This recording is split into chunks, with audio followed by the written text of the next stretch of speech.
तहरीक इंसाफ जब से हुकूमत में आई है तब से मुसलसल अपनी गलतियों या अपने ही बयानात और अहकामात के नतीजे में होने वाली तनकीद पर अक्सर बैरूनी साजिश का इल्ज़ाम लगा देती है। गुज़िश्ता 2 हफ्ते में हम कम से कम 3 वाक़यात ऐसे देख सकते हैं जिसमें तहरीक इंसाफ की हुकूमत ये कर चुकी है।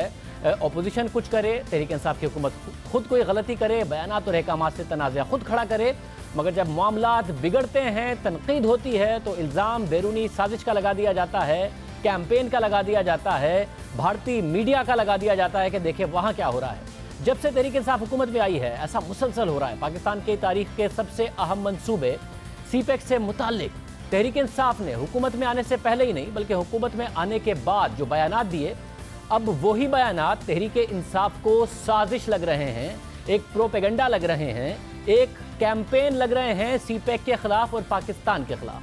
सीपेक के हवाले से जब अमरीकी अंडर सेक्रेटरी एलिस वेल्स ने सवालात उठाए तो असद उमर ने तफसीलात बताई, बहुत जामे उनकी तरफ से जवाब दिया गया, मगर साथ ही कैंपेन का जिक्र भी किया गया।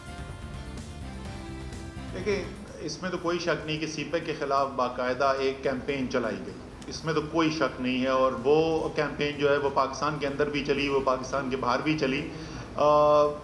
ये अमेरिका की हुकूमत उसके अंदर शामिल थी या नहीं थी ये तो मैं नहीं कह सकता, लेकिन ये जो आपको नज़र आ रहा है इस वक्त चाइना और अमेरिका के जो आपस में ताल्लुकात, जो तनाव ज़रा बढ़ रहा है, कशीदगी बढ़ रही है, तो उसका आप समझ लें कि ये कोलैटरल डैमेज हमें नज़र आता है, उसी से जुड़ा हुआ नज़र आता है।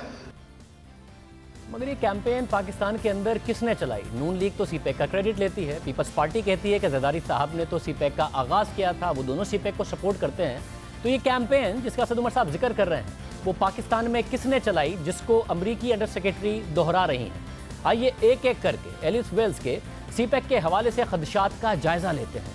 पहली बात जो एलिस वेल्स ने की वो ये कि सीपेक एक इमदाद नहीं है बल्कि कर्ज़े हैं, वो भी महंगे कर्ज़े। मगर ये बात पाकिस्तान में पहले किसने कही थी? और ये भी कहा था कि नून लीग की ये सरमायाकारी नहीं है बल्कि हुकूमत झूठ बोल रही है, जिस पर नून लीग को शर्म आनी चाहिए।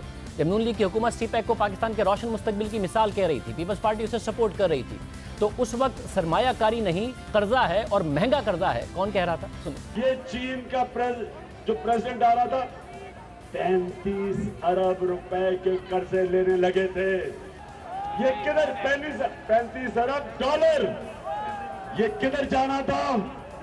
ये इनके इसमें से ज्यादातर पैसा इनके बैंक अकाउंट्स में जाना था। पाकिस्तान में कोई सरमायाकारी नहीं है, कर्जा है, महंगा कर्जा है, जाएगा इनके बैंक अकाउंट्स में। ये बात बार बार इमरान खान करते रहे, मगर जब अमरीकी सफीर ने यह बात की तो असद उमर ने सीपेक की सरमायाकारी या कर्जा होने और चाइना से कर्जा महंगा होने या ना होने के हवाले से तफसील से बताया। सबसे पहली बात तो उन्होंने ये की कि ये इन्वेस्टमेंट है और ये एड नहीं है। ये बिल्कुल दुरुस्त बात है, उसमें ग्रांट का एक एलिमेंट है जो एक छोटा एलिमेंट है, लेकिन बुनियादी तौर पर ये एक इन्वेस्टमेंट है और ये एड की सूरत में नहीं है। और हमेशा से पाकिस्तान ने कहा भी ऐसा ही है, ये कभी कहा भी नहीं गया था कि ये एड आ रही है। और ख़ास तौर पे इस हुकूमत का मौक़िफ़ तो इस पर बिल्कुल वाज़े है कि हम ये एड के दारोमदार से हम आगे निकलना चाहते हैं। जो सरकार ने पाकिस्तान के लिए जो पब्लिक डेट हमने लिया है चाइना से, और दूसरा उन्होंने ये कहा कि वो ज़्यादा तवील मुद्दत भी नहीं है, ये ठीक उन्होंने बात नहीं की। पाकिस्तान का जो चाइना से पब्लिक डेट है इस वक्त उसकी औसत मेचोरिटी तकरीबन 20 साल की है, तवील मुद्दत कर्ज़े है, और उसके ऊपर औसत जो सूद की शरह है वो सिर्फ 2.34% है। सो वो बहुत सस्ते कर्ज़े हैं। ये एब्सोल्यूट मैं आपको बता रहा हूँ, फिक्स रेट जो है 2.34% औसत बनती है। और जो ग्रांट एलिमेंट जो है साथ जो एसोसिएटेड है, क्योंकि जैसे मैंने शुरू में अर्ज़ किया कि कुछ चीज़ें जो हैं वो ग्रांट की बुनियाद के ऊपर भी वो दे रहे हैं, अगर मैं उसको भी शामिल कर दूं तो जो औसत जो कर्ज़े के ऊपर जो सूद की शरह है वो तकरीबन 2% रह जाती है। ये आज तहरीक इंसाफ की हुकूमत दिफा कर रही है। साथ ही सीपेक में शफाफियत ना होने और करप्शन होने का एलिस वेल्स ने इल्ज़ाम लगाया। ख़ास तौर पर सक्खर मुल्तान मोटरवे पर और बिजली के मंसूबे महंगे होने पर उनकी तरफ से बात की गई। ये इल्ज़ाम भी एलिस वेल्स ने खुद इजाद नहीं किया और ये बात सेनेट और नैब की तहकीकात तक महदूद नहीं है। सक्खर मुल्तान मोटरवे पर यह इल्ज़ाम भी हुकूमत में आने के बाद खुद हुकूमती वजीर मुराद सईद ने लगाया, वो भी चंद अरब रुपए का नहीं बल्कि 50 अरब रुपए की करप्शन का इल्ज़ाम, और वो भी महज एक प्रोजेक्ट में, वो भी एक बार नहीं, बार बार उनकी तरफ से इल्ज़ाम लगाया गया। جو پروجیکٹ میں آپ کے سامنے رکھنا چاہتا ہوں وہ ہے ملتان سکر جو موٹر وے ہے، اس پروجیکٹ کی تفصیلات، اور اس میں ایک جو کردار ہے وہ ہے ایک احسن اقبال، جاوید صادق اور شریف برادران، یہ اس پروجیکٹ کے کردار ہے۔ اب اس میں جو چیزیں ہوئی ہے وہ دیکھ کے اور سن کے آپ کو خود تشویش بھی ہوگی، اور آپ کو یہ بھی علم ہو جائے گا کہ کیوں یہ بڑے بڑے پروجیکٹس جو ہیں یہ لے کے آتے ہیں، جس میں ہمارے قائد نے، آپ کو یاد ہوگا کہ ہمارے قائد نے کہا تھا کہ یہ بڑے پروجیکٹ اس لیے شروع کرتے کہ اس میں بڑے پیمانے پہ ان کو کمیشن ملتا ہے۔ تو ایک پروجیکٹ جس میں 50 ارب سے زیادہ کا نقصان پہنچا ہے، سوال یہ بنتا ہے کہ یہ پیسہ نواز شریف نے کھایا، یہ پیسہ احسن اقبال نے کھایا، یا کس کے اکاؤنٹس میں گیا؟ اب ISI بھی ہے، IB بھی ہے، FBR بھی ہے، SECP بھی ہے، تمام ادارے ہیں نا، وہ پتہ لگے، مطلب ڈاکومنٹس تو میرے پاس ہے، پیسہ تو گیا ہے، پاکستان کے خزانے کو 50 ارب سے زیادہ نقصان پہنچا ہے، یہ کھایا کس نے ہے اور لینا واپس ہم نے کس سے ہیں؟ یہ آپ لوگوں نے اس کا جواب انشاءاللہ کمیشن دے گا، اور اس میں ہم یہ پوچھیں گے۔ تو یہ پیسہ ایک پروجیکٹ میں آپ ایکسپیکٹ کتنا کر رہے ہیں؟ 50 ارب سے زیادہ۔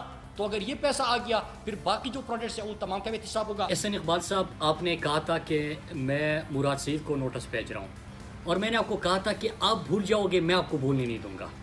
تو 2 ہفتے پورے ہو چکے ہیں، میں صرف یہ سوال آپ سے پوچھنا چاہتا ہوں قوم کے سامنے کہ پھر چلے سپریم کورٹ، سوال کے جواب تو آپ نے آج تک نہیں دیے۔ جاوید صادق کے کردار کا میں نے پوچھا تھا، میں نے 50 بلین سے زیادہ جو پاکستانی خزانے کو نقصان پہنچا اس کا پوچھا تھا، میں نے پوچھا تھا کہ منسٹر فار کمیونیکیشن کے اوپر اپنی سگنیچر کس طرح کیا، جس پروجیکٹ 2015 میں اس کی بڈنگ ہونی تھی، 2013 میں آپ اس کا MOU کیسے کر سکتے ہو، اور اس کے اندر تمام میٹنگز، تمام منٹس، تمام ڈاکومنٹس، کس طرح کا پروجیکٹ تھا، کتنے تک آپ لے کے گئے، یہ ساری چیزیں موجود ہیں۔ میں آپ سے کہتا ہوں کہ آپ بھول جاؤ گے، میں آپ کو بھولنے نہیں دوں گا، میں روز آپ کو یاد دلاتا رہوں گا، اور کل ہو سکے تو سپریم کورٹ چلے، میں بھی تیار ہوں، ڈاکومنٹ سارے میرے سامنے پڑے ہوئے ہیں، بسم اللہ کیجیے۔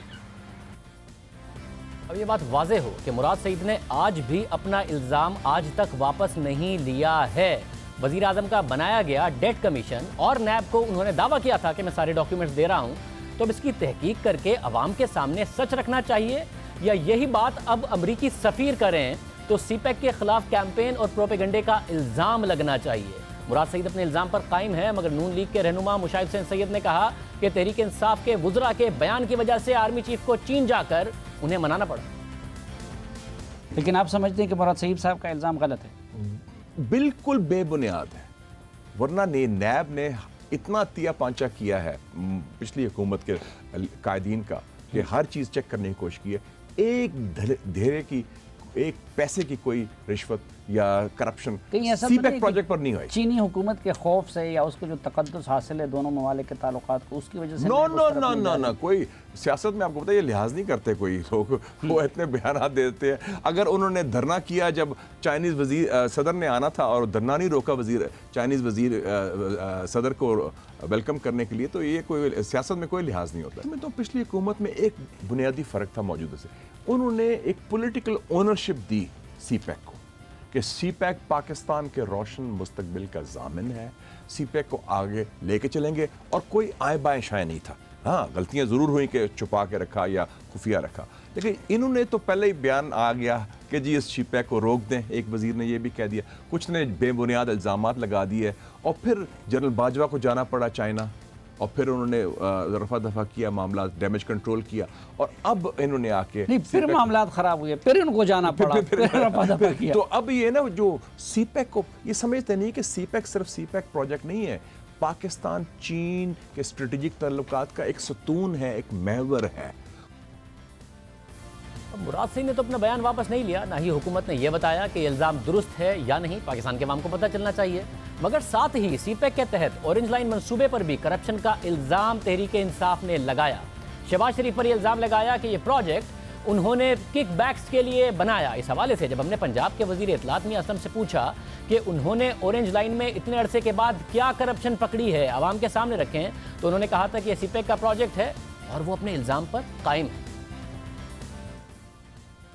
13 माह हो गए हैं आपको कि क्या आप लोगों ने जो ऑडिट किए हैं क्या करप्शन पकड़ी है आपने इतने बड़े बड़े प्रोजेक्ट्स जो किए थे शहबाज शरीफ ने? मैं कुछ बात किसी हद तक कर देता हूँ ताकि मामला जो है ना अभी, क्योंकि सी पैक के मामले में ये सी पैक का हिस्सा है, ये भी आपके और मेरे जहन में होना चाहिए कि ये ट्रेन का जो प्रोजेक्ट है ये सी पैक का हिस्सा है। माजरत के साथ आपने मार्च में जियो के प्रोग्राम में कहा कि सी पैक ये इतने बड़े बड़े प्रोजेक्ट किक बैक के लिए बनाते थे, तो ऑरेंज लाइन जब आप किक बैक का कह रहे थे तो आपके जहन में तो होगा ना कि ये ऑरेंज लाइन ही किक है और जिसके किक बैक की आप बात कर रहे हैं शहबाज शरीफ के लिए सी पैक का हिस्सा है। जी सर, मैं अभी भी इस पे नहीं कह रहा, मैं बिल्कुल कह रहा हूँ किक बैक इसमें बहुत ज़्यादा हुई होंगी, होती हैं। मगर शहबाज शरीफ साहब ने आप ये कह रहे हैं कि किक बैक के लिए अगर किया है तो इस पे फिर समझा जाए कि वो जितना भी ये सी पैक के प्रोजेक्ट में भी वो करप्शन के हवाले से था और आपसे वो करप्शन करते थे, प्रोजेक्ट भी बना देते थे, आप लोग करप्शन भी नहीं कर रहे हैं और प्रोजेक्ट भी नहीं बना पा रहे हैं। सर गुजारिश ये है प्रोजेक्ट कंप्लीट हो ले, अभी पाइपलाइन में है, 2% रह गया है, ये 2% कंप्लीट हो ले, इसका ऑडिट भी होगा, फोरेंसिक ऑडिट भी होगा, सारा कुछ होगा। अभी भी होगा। पंजाब हुकूमत ने इल्ज़ाम लगाए, आज तक तहकीकात सामने नहीं रखी, कह रहे हैं अभी भी करेंगे और ऑरेंज लाइन को आज तक चला भी नहीं पाई है, लागत भी बढ़े जा रही है।